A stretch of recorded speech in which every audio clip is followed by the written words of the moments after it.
Yeah. Please welcome Sharelle Rosado. Hey, Sharelle, welcome. Great trailer, I say that. Better wear that coat dress, girl. Okay.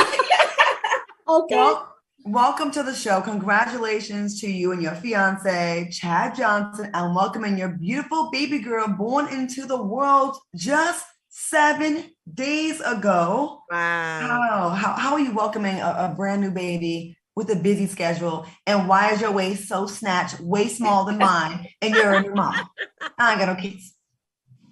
Thank you so much. Thank you. Well, the trick is you throw on the waist trainer as soon as you have baby.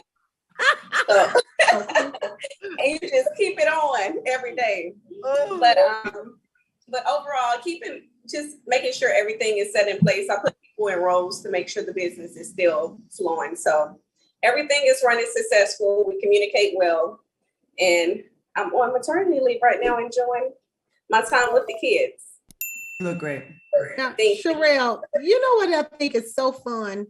When you see someone as beautiful and, glamorous as yourself, and then people find out that you were an active duty paratrooper. Wow. For 13 years, jumping out of airplanes, hunting. Yes. They better know it before you started your firm.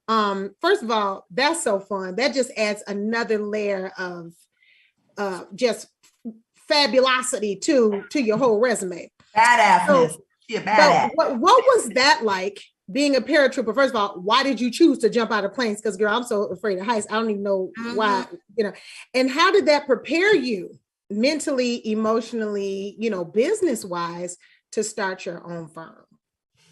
So when I joined the military, I found out that I was going to the 82nd Airborne Division. And that is basically, you have to be a paratrooper being there or you get treated like crap. And it's an all men dominated division. So I had to stand out in order to get promoted fast. I had to basically fit in. And that was part of fitting in, becoming a paratrooper. I was an HR and being a minority woman over there, it was hard as it was. So I didn't want to give them any disadvantages to show like, oh, she just here for her looks. Mm-hmm. But being in the military, it made me a strong leader. It prepped me to become a businesswoman, having soldiers up under me, dealing with different personalities. It just prepped me to be in the seat that I'm in today. Sharelle, fans are talking about your show, including the Breakfast Club DJ Envy. DJ Envy sparked a conversation on social media after he posted images of selling Sunset and selling Tampa with the caption, "The same person created both shows. One show sold no homes, kind of embarrassing. The other show sells homes." Now, would you like to clear up what DJ Envy is kind of throwing a little bit of haterade on your show? I felt like there was a little shade in there when people, the ladies came back clapping because we know what we do. We sold. It may not have been. There's two different stories. Even though we're a franchise, our story is different from the Oppenheim brothers. We are a minority-owned brokerage that's getting into luxury, stepping into luxury. We can sell $500,000 homes all day, every day. But the story behind it is, if you paid attention in the beginning when we were talking, is we're stepping into a luxury division. And we made huge deals on the show. We got with the developer and we are listing all his listings, multi-million-dollar listings. He didn't pay attention to that. Rena sold her home her $1 million home, the first show. And Joanna and I did a big deal with Mayo Organics, who was looking for a minority-owned brokerage to represent them in Miami. So I don't know what he was watching, but we didn't say.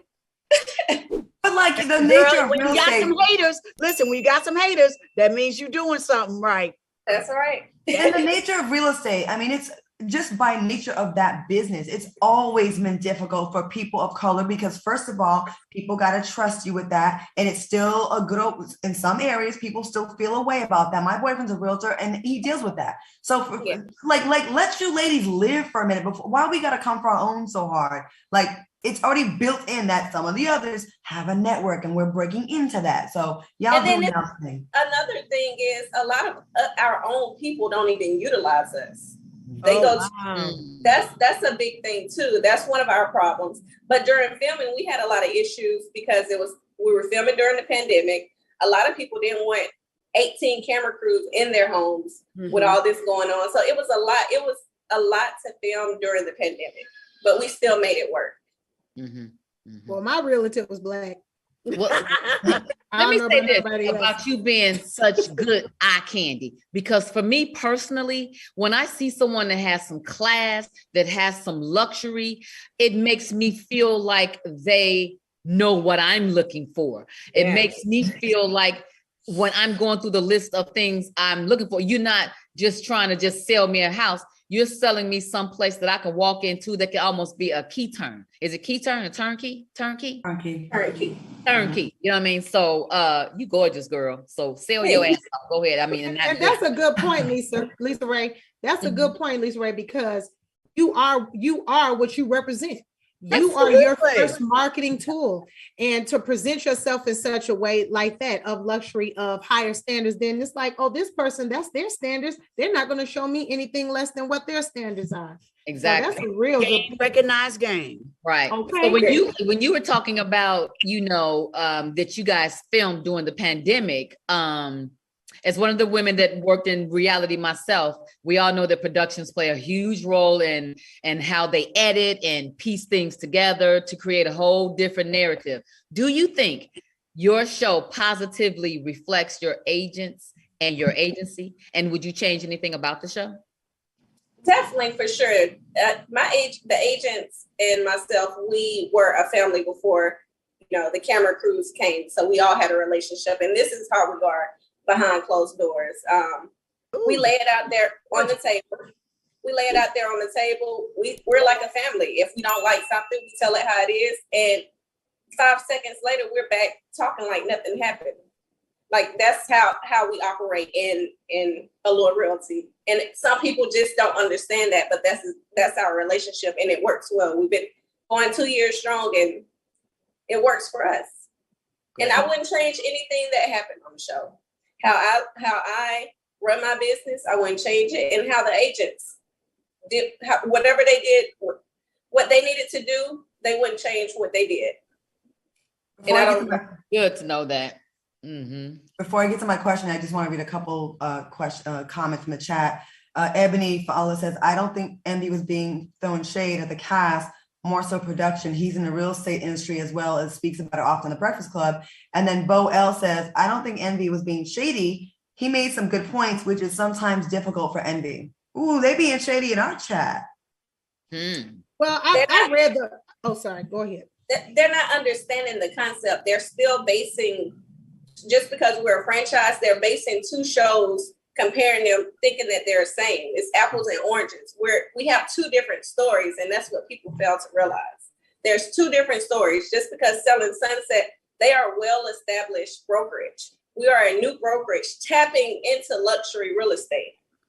So it's a transition from one demo to another, which you're breaking into a different demographic, And that's all the reason why they have we're not gonna fake anything. So what you see is real life. What we're doing is real life. We could have all day went and showed homes and said we're under contract. But no, we're giving you guys real life, and that's what it is. And if we get more seasons, you will see more homes sold. Exactly. You have somewhere to grow and go. Wasn't it like the first episode after he said that though? It's the first. Yes. Ooh. He didn't even watch the whole series. Exactly. You know what? We are giving him too much attention. This is about you right now. So we have to celebrate that Allure Realty was created by a Black woman and is run predominantly by Black women. I want to ask you, how challenging was it to break into the luxury real estate industry as we're talking, as a Black woman? And what challenges, is it weird? Do you get people that don't want to work with you because you are women of color, you're a Black woman? And how has your show empowered Black women? But let's talk with, have you had any issues with people changing their mind or not want to work with y'all because you're Black women? It's more, I had a situation, I had a client, she was a young, successful Black entrepreneur. and she wanted to buy a multi. She was given so many challenges. Being a young Black woman, the agent came and she looked at her and she basically stereotyped her and was just difficulties on what she needed to bring to the table. And it was just a lot. So with us, we present ourselves a certain way. And it's a lot of educated, smart women on my brokerage. So we haven't had an issue. One of my agents have been stereotyped a little. We do get it. Some of them get it. The younger ones get it. But it's not a big issue. The issue is, the hate that we get within the other brokerages in the Tampa Bay area. That's what we're getting a lot of. Maybe hate on y'all, huh? It's bad. That means you're doing something. I told you, girl. Okay. It's bad. I get a call every day. Take my listing off your website. It's crazy. Nobody hates on scrubs. They only hate on winners. Scrubs don't get hated on. So Okay. it's true. Nobody hates on second place or fifth or last. That's right. All right, y'all. You can catch the first season of Selling Tampa on Netflix. Make sure you support this show as they show their transition into the luxury real estate space. Sharelle Rosado, thank you so much for joining us, and we appreciate you coming through. And make sure you support her and follow her on all her social media and her projects. And if you're in Tampa, go ahead and buy that luxury home through their firm. Tampa, Okay. Miami, we cover all of Florida. Okay, girl, tell it. Hello, somebody. Right. I hear a little accent. Where you from? I'm originally from Alabama, Georgia. Okay, Alabama. Hey. And before we go, one comment from Candace. The show was awesome to watch. I enjoyed seeing Black women being beautiful and bosses. Looking forward to next season. We're going to leave you on some positivity. Thank you so much, Sharelle. All right. We're taking a quick commercial break, and we'll be back with more Cocktails with Queen.